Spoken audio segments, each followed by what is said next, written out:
In place of the usual snaking queues today, the border crossing into North Korea stood empty. No South Koreans allowed to pass. And of the 400 South Koreans expected to cross back home today, just a trickle appeared. Most were reportedly too worried about being stuck on the South Korean side to risk coming home. Others, according to this cross-border commuter, were simply left without a ride. People couldn't return because they were supposed to leave by trucks, but those trucks couldn't get into North Korea, so they couldn't leave.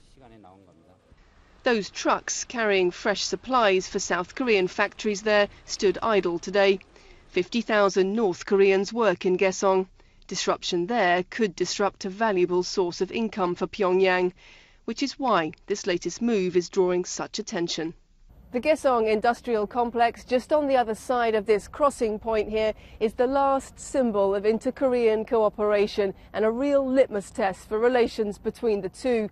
It survived weeks of rising tensions, weeks of rhetoric, but no one knows whether these new closures are temporary or a prelude to something much more serious.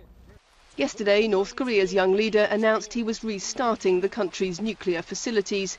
He's already threatened nuclear strikes and ordered rockets put on standby to strike US targets in the region.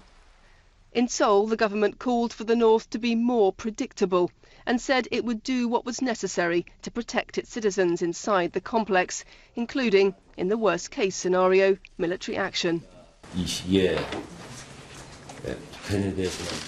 At this moment, I sternly warn North Korea that it should exercise self-restraint.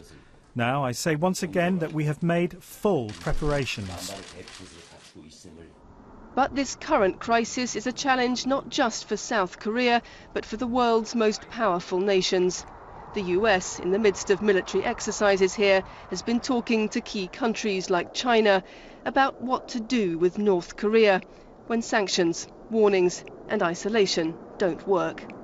Lucy Williamson, BBC News, Seoul.